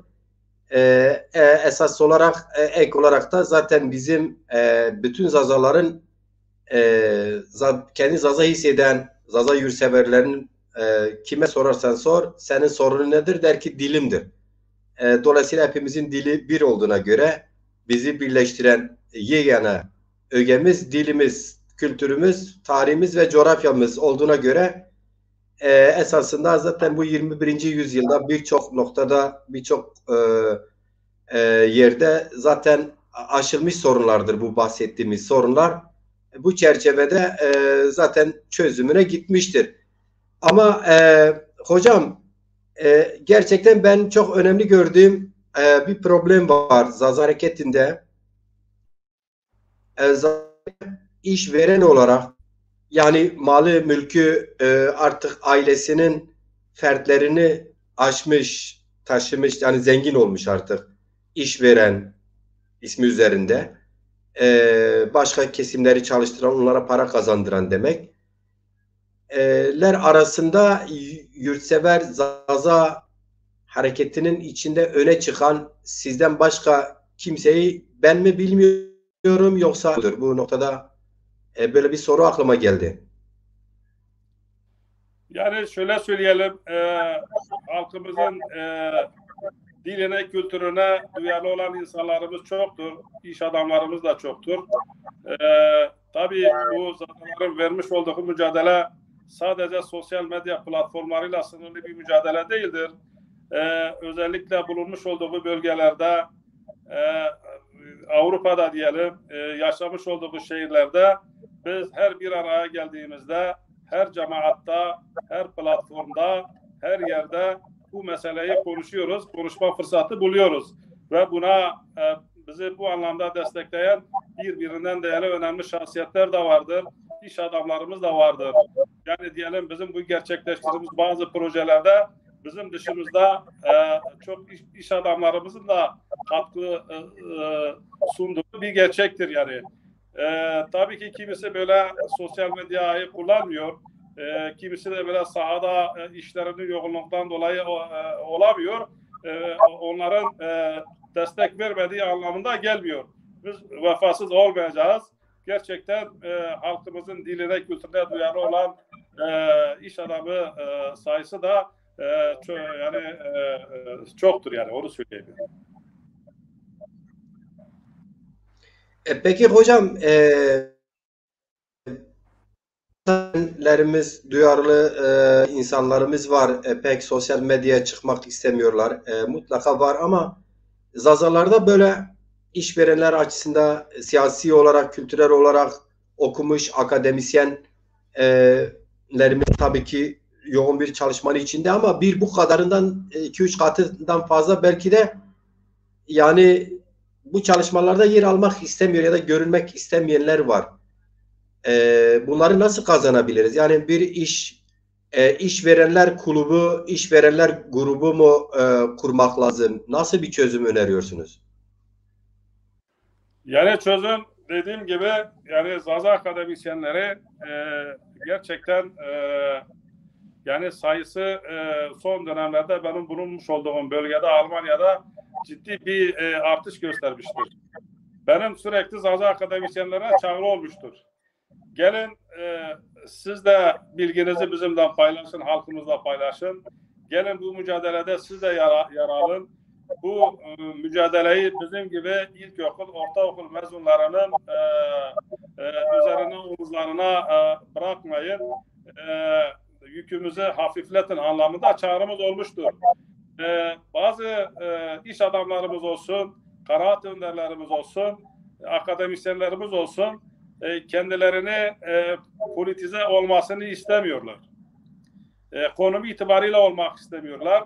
Henüz o ortamda oluşmamıştır. O demokratik ortamda oluşmadığını gördükleri için böyle bir adımı atma cesaretini gösteremiyorlar diyelim. Kendi konumu itibariyle. Ama zaman geçtikçe ülkemizde gitgide demokratikleştikçe azınlıklar olarak, etnik gruplar olarak biraz daha demokratik haklara kavuştuğumuz zaman inşallah bu bilim adamlarımız da, akademisyenlerimiz de bizim yanımızda yer alacaktır. Dilimizi, kültürümüzü yaşatma adına birlikte çalışma fırsatı bulacağız. Sayın Yıldız Hocam, Fatma Dalgıç değerlendirme yapmış diyor. Sayın Ramazan Yıldız sorun kişisel değildi diyor. Zazalar arasındaki farklı inançlarla bir araya gelmeleri veya güven sorunu olduğu gerçekliğini dile getirmesi üzerinde konuşulması doğru buluyorum diyor. Yani farklı inançlara mensup zazaların bir araya gelmesi ve bunu tartışmasını doğru buluyorum. Yerinde buluyorum diyor. Kişisel değildi. Evet, teşekkür ederim Sayın Dalgıç. Peki Sayın Yıldız, Zazalar evet dernekler kurdular. Zaza dernekleri kurdular. İşte dergiden başladılar. Ebu Bekir'den bahsettik, girişten başladılar. Sizlerin çalışması 20-30 yıldır devam ediyor. Ve bütün çalışmalar bugün 21. yüzyıla geldiğimizde istediğimiz noktada olmasa da ama en azından son 40 yıldır Zazalar epey bir mesafe aldıklarını hep birlikte görüyoruz. Bunu sosyal medyada görüyoruz. Bunu devletin işte seçmeli derste Zazacayı da ayrı, yani Kürtçenin yanında Zazacayı da ayrı bir başlık açması, Muzur Üniversitesi'nin çalışmaları göz önünde, Bingöl Üniversitesi'nin çalışmaları göz önünde, hepsini bir araya getirdiğimizde önemli mesafe aldığımız ortada. Yine Zaza Partisi var biliyorsunuz. Zaza dernekleri var ve Dernekler Federasyonu var. Nihayetinde halkımızın desteğiyle Zaza TV vardır. İstediğimiz noktada olmasa da ama geçen sene bu güne göre değerlendirdiğimizde daha ileride olduğumuz kesin. Siz daha mutlaka tonlarca eksik olduğunu söylersiniz ama ben de sizin bu noktada aynı şeyi düşünüyorum aslında. Şimdi az önce girişte dedim ki derler ki bir dil lehçe mi müstakil dil midir? Onun arkasındaki siyasi güce bakarak karar veriliyor artık. Yoksa bütün diller aslında lehçedir. Ama hangi dilin arkasındaki siyasi gücü sağlamsa o dil lehçe de olsa daha sonra dil müstakil dil olarak kabul edilir. Diğeri ise lehçe olarak kalır ve en sonunda eriyip kaybolur gider. Şimdi bizim dilimizin eriyip kaybolmaması için herkes çalışıyor. Siz de bu çalışanların içindesiniz, aktifsiniz. Bu kadar dağınıklık yetmiyor mu? Ne Zazalarını eleştirebilir. Hatta geçmişte emek verenleri görmeyebilir yeniler. Yüzeysel bakabilir. Nankörlük de edebilirler. Ama yine Zazalar birbirlerine muhtaçlar. Perspektifinden yola çıkarsak bir araya gelmeden güzel, güçlü bir lobide kurmadan, siyaset derneklerden hariç biz güç olmadan muhatap alınır mıyız? Mesela şimdi daha Cumhurbaşkanı dün açıklama yaptı. Muhalefet açıklama yapıyor. Örnek kabiliğine söyleyeyim. Kürt kardeşlerimiz deniliyor. İşte mesela HDP'yi kastederek Kürt hareketi deniliyor. Kürt hareketi kimi desteklerse bu seçimde o kazanır deniliyor. Ama söz konusu burada Zazalar 6 milyon, bunun 4 milyon ya da 3 milyon en azından bir oyu var. Bu büyük gücü, bu görkemli gücü maalesef kimse görmediği için siyasetten kimse bahsetmiyor Zazalardan. Bunu Zazalar nasıl değiştirebilir? Bunu dediğim şekilde ben Zazalar kültürel, ekonomik ve siyasi anlamda güçlenmedikçe, birlik ve beraberliğini sağlamadıkça, bu bölünmüşlük, bu birbirinden kopukluk devam ettikçe hükümetin veyahut herhangi bir diyelim kurum ve kuruluşun bizi ciddiye alması, bizi muhatap almasını ben mümkün görmüyorum yani. Onu söyleyeyim. burada bir düzeltmeye gideyim. Ben geçenlerde biraz önce bazı eleştirilerde bulundum. Fakat bu eleştirilerim Zaza ismini taşıyan herhangi bir kurum, kuruluş, dernek yönelik değildi. Ben bu isimleri taşıyan bütün kuruluşlarımı çok değerli buluyorum. Fakat bu kuruluşlara önderlik yapan, başkanlık yapan bazı başkanların tutum ve davranışını, hal ve hareketini doğru bulmadığım için ve Zaza halkına duyarlı bir insan olarak demokratik hakkımı kullanarak bu tür bir eleştiri getirdim. Yani bu kurumlara karşı herhangi bir art niyetim yoktur. Bunu da burada belirtmek istiyorum. Dediğim gibi Zazalar her şeye rağmen kendi birlik ve beraberliğini sağlamalıdırlar. Kanaat önderleri, aşiret reislerimiz, akademisyenlerimiz, STK'larımız, partimiz, televizyonumuz, federasyonumuz bir araya gelerek aralarındaki sorunu çözerek bir birliktelik sağlamalıdırlar. Bu birlikteliğe gidildiği zaman, güçlendikleri zaman kendi isteklerini belki o zaman kabul ettirebilirler. Öyle söyleyelim Sayın Ciran.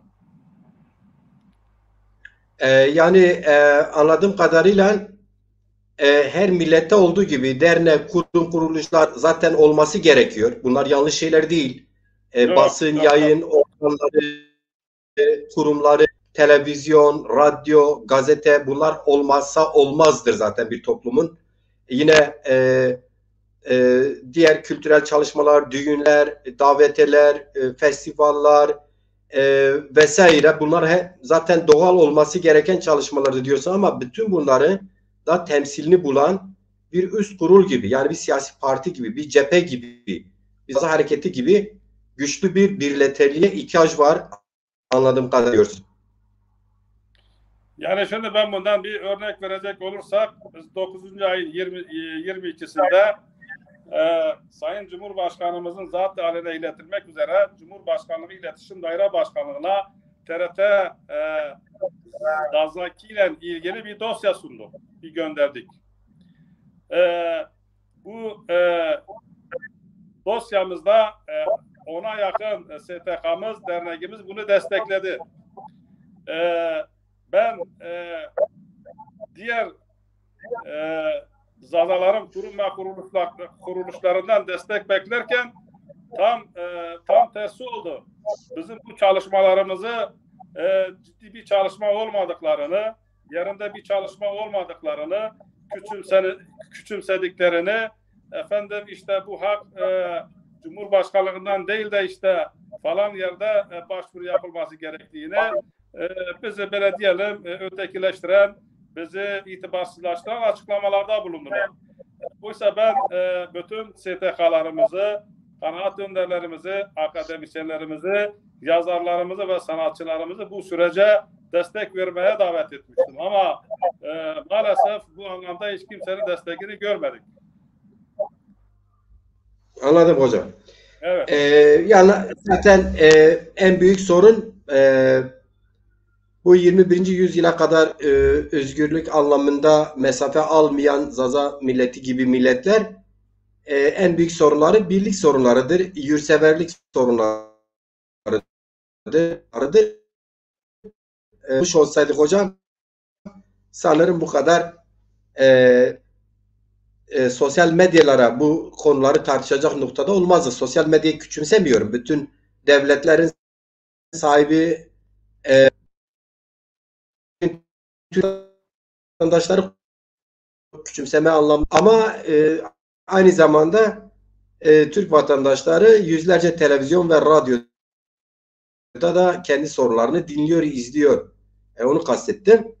Evet. Bu kadar geri kalmamızın nedeni tabii ki bizim birbirimize tahammül etmememiz, birbirimizi tanımamamız, birlikte güç olabileceğimizi idrak etmememizden kaynaklı.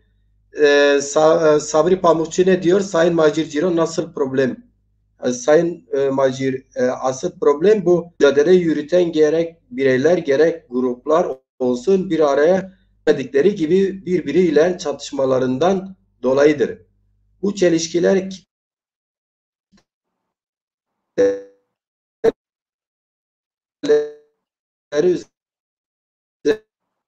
üzerinde bir güvense doğru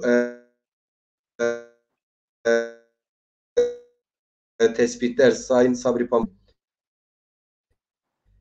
Hocam biz sona doğru gelelim. Odur 2 saate yakın. Evet. Sorduk. Biraz aynı gelişen sorularla program yürütmeye çalıştık. Umarım güzel olur. Artık Mayıs'a kadar Türkiye'de yeni bir seçim, yeni bir yönetim, yeni bir cumhurbaşkanı seçimine gidiliyor. Parlamento seçimine gidiliyor. Burada Zazalar nasıl davranmalı bu seçimde? Zaza yurtseveri olarak siz mesela bu seçimde özgür iradenizle nasıl davranmak istersiniz? Yani elinizde olsa nasıl davranırsınız? Yani değerli hocam, şu soruya şöyle bir cevap verelim. İnsanlar görüşlerinde hür ve özgür olmalıdır. Bizim kimsenin siyasi görüşüne, tercihine ipotek koyma gibi bir lüksümüz olmamalıdır. İlla Zazalar A partisine, B partisine veya C partisine oyları versin diye bir yönlendirme de bence yapılmamalıdır. Ama Zazaları önemseyen, benimseyen, onlara değer veren ve onların demokratik haklarını verme gayreti ve çabası içerisinde olan partiler bence tercih edilmelidir. Yani ne söyleyelim, bir siyaset bilimcisi değiliz neticede. Kendi imkanlarımızla bu sizin sorunuzu cevaplamaya çalıştım. Bilmiyorum cevap yerinde oldu mu olmadı mı? Tabii ki biliyorsunuz her seçim döneminde hükümetler, mevcut partiler bazı tavizler veriyorlar. Ben de şu an ciddi bir lobi çalışması yapıyorum. Bu TRT Zazaki'den ilgili bu seçim sürecinde bu anlamda bir karar çıkarmaya çalışıyoruz. Bu anlamda bazı dostlarımızı devreye koymuşuz. Şunu söyleyelim. İnşallah Ankara'da yetkililerle görüşme imkanı yakalarız. Böyle bir görüşme talep ettik. En yakın zamanda inşallah gerçekleşir. Bu projeyi sunan dernek başkanlarımızla bir iki tane sanatçımız, bir iki tane tarihçimiz ve akademisyenlerimizle birlikte Ankara'ya gidip Zazaların başta TRT Zazaki olmak üzere diğer demokratik haklarını hükümetle görüşme fırsatı buluruz. Öyle söylüyorum. Bu seçim sürecinde diyelim yani. Arifesinde.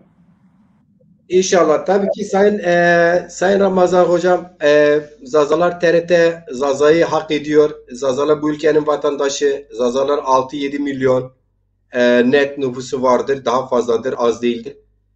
Zazalar vergi ödüyor. Vatandaşlık yapıyor bu ülkeye. Zazaca'ya yeterince yer vermiyor. 6 milyon Zaza'nın beklentisini karşılamıyor TRT Kürdi. Dolayısıyla TRT Zazaların en temel hakkıdır. Bunu mutlaka istek olarak sürekli Zazalar birlik içinde kesinlikle yerine devletin de getirmesi gerekiyor. Bu aynı zamanda mevcut aktif faaliyette olan Zaza TV'ye alternatif bir şey değil. Tam tersine birbirini besleyen unsurlardır bunlar. Kaldı ki Zaza TRT Zaza devletin direkt maddi manevi olarak desteğiyle bir televizyon olacağı için orada çalışabilecek yayıncı, programcı, belgeselci, ana haber bülteninden tut diğer bütün programlara çalışan Zaza vatandaşları, yurtseverleri aynı zamanda devletten maaş karşılığında çalışmış olacağı için daha profesyonel dilimize hizmet için aydınlarımızı, sanatçılarımızı, kültür insanlarımızı bir araya getirip toplumumuza daha da geniş kitlelere tanıtma fırsatları oluyor. O yüzden mutlaka Zazalar Türkiye Cumhuriyeti Devleti vatandaşları olarak TRT Kürdi'nin yanında TRT Zaza'yı o büyük mevziyi çok çok önemli. Bu konuda başarılar dilerim. Tabii ki hani bir tarihçiye sormuşlar, bir aydına sormuşlar falan kesler hakkında ne düşünüyorsunuz? Ne kadar bilgi sahibisiniz? Aydın demiş ki o falan keser dediğiniz diyelim ki Fars milleti mi, İran milleti mi? Evet demişler. Türkiye'de bir Fars endüstrisi yoktur ki biz Farsları daha iyi tanıyalım. Onların aydınları burada bir endüstrileri olsaydı çalışsalardı bazen istişarelerde bulunurduk, bir araya gelirdik, toplantılar yapardık. Onları daha yakından tanımış olurduk der. Şimdi Zaza Kürt Enstitüsü vardır biliyorsun. Geçmişte yoktu. Kürt de yoktu. Zaza Enstitüsü'ne de ihtiyaç vardır. Zaza kurumlarına ihtiyaç vardır. Zaza siyasi partisine olduğu gibi. Bu noktada ne düşünüyorsunuz? Zazalar çok ciddi bir kurum. Deri de büyüktür ama çok bilimsel ve tarih çalışmaların olacağı bir kurumdur. Yüzlerce belki binlerce aydının emek vereceği bir kurumdur. Zazalar bunu hak etmiyor mu? Geç kalmadılar mı? Şimdi bilmiyorum bu konuyu buradan böyle bu aşamada duyurmak ne kadar doğru olabilir.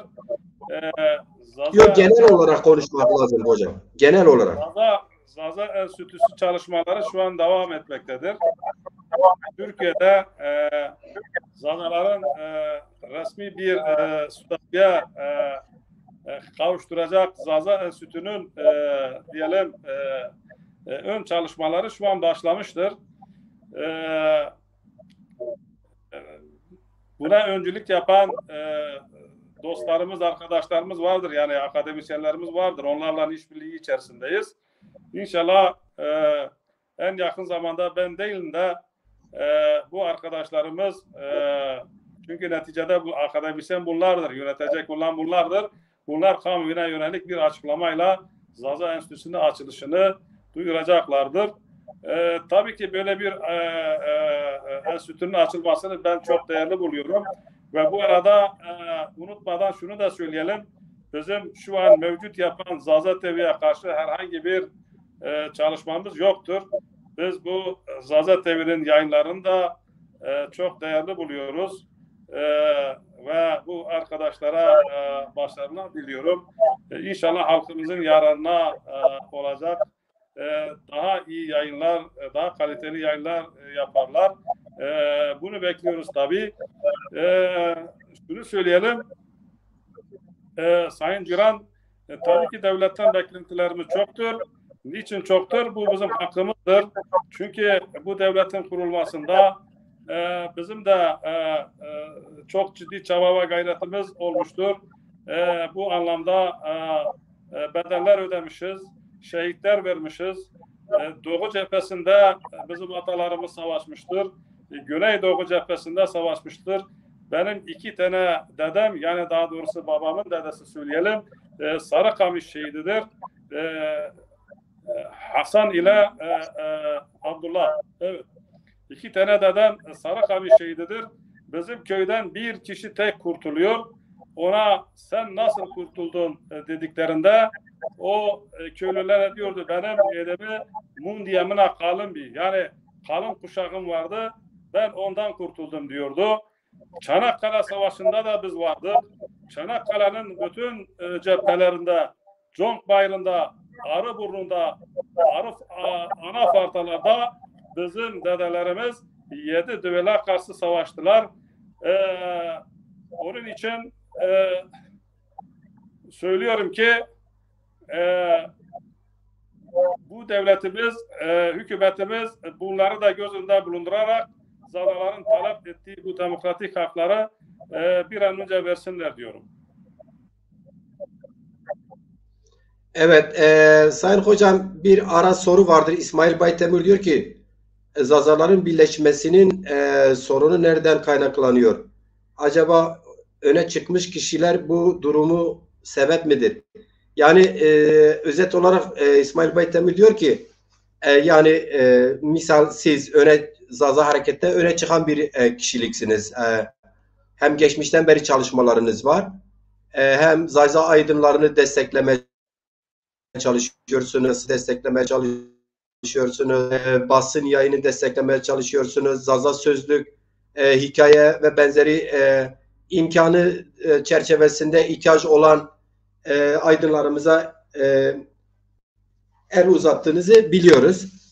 Ayrıca çalışmaların içindesiniz. Kendinizin bizzat onursal başkan olduğunuz Bingöl sanatçılarından tutalım, Adana Derneği'nden Diyarbakır Derneği'ne kadar birçok kurum kuruluşlarda onursal başkanlığınız var. Bir işverensiniz, spor grupları destekliyorsunuz, sivil kurum kuruluşları destekliyorsunuz. Koşturuyorsunuz, bir koşturma içindesiniz. Dolayısıyla Zaza Hareketi'nde öne çıkan birisiniz. Yine Zaza Hareketi'nin temsilen siyasi parti var. İşte televizyon var, federasyon var. Yani bunların oluşu ve diğer tek tek ayrı çalışan, bireysel çalışan aydınlarımızın ayrı ayrı durması bir yerde Zaza Birliği önünde engel kendileri mi? Yani mesela bu da bir engeldir. Fakat bunun dışında bu sizin saymış olduğunuz parti olsun, diğer federasyon olsun, bazı STK'ların başkanları olsun, vermiş olduğu mücadeleyi halkımızın hassasiyeti gözünde bulundurarak değerler ve ilkeler üzerinden vermesi gerekirken bunu kendi isimleri üzerinden, fotoğrafları üzerinden vermesi bu sorunun temelini oluşturuyor diyelim. Yani bu şekilde bir mücadele biçimi benimsendiği için Zazaların bu anlamda ileriye yönelik bir atılım gerçekleştirmediğini görüyoruz. Yani lider çok önemlidir. Mücadele ancak değerler ve ilkeler üzerinden verildiği zaman halkta karşılık bulur. Halk sana prim verir, seni destekler, senin yanında yer alır. Sen halkın destekini alan bu tür kurum ve kuruluşlarımız daha güçlenerek halkımıza daha faydalı işler yapma cesaretini gösterir diyelim. Sayın Hocam, ben yıllardır özellikle Zaza Hareketi tanıdıktan sonra ben kendim Zaza'yım.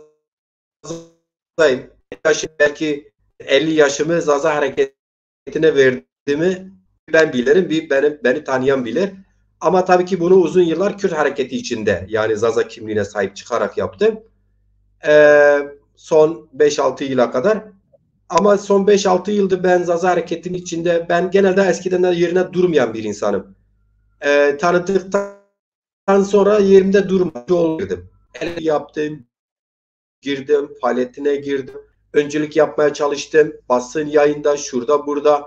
Ne kadar Zaza Hareketi'ne alakalı olan geçmişte sizin gibi değerli hocalarımız, aydınlarımızla tanıştım. Telefonlarını aldım, konuştum, konuk yaptım, program yaptım, bir araya geldim. Dolayısıyla kısa bir sürede Zaza Hareketi'ni tanıdığım kadarıyla şu belirleme yaptım. Dedim ki Zazalarda bir önderlik sorunu vardır. Şimdi bakıyorum ki Zaza Sabri Pamukçu da aynı noktada bir değerlendirme yapmış diyor. Zazalarda bir önderlik sorunu olduğu bir gerçek diyor. Çünkü önderlik sorunu şu açıdan önemli. Şimdi önderler, biliyorsun, toplumlar içinde bütün kanat önderleri, sivil kurum kuruluşlar, STK'lar hem dinliyor önderliği, hem muhataplar o önderliği, kişiliği dinler. Halkın içinde çıkar. Yani önderlik öyle birileri seç, bir yere koy, gel sen bize önder ol falan demekle olmuyor. Yani seçilen önderler bile o grupları içinde öne çıkarak çıkıyor. Yani öyle misal örneğin HDP'de Selahattin Demirtaş öyle tesadüfen birileri Selahattin yeteneklidir, onu başkan yapalım, o iyi yapar falan diye değil.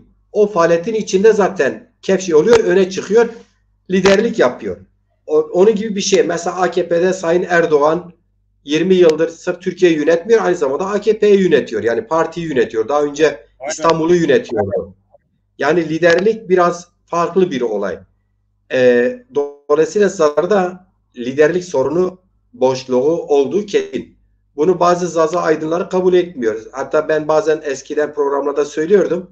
Daha sonra arayan oluyor, işte ne kastettin, ne demek istedin? Ya arkadaşım, ne demek istedin? Açık anlattım, bir daha anlatayım.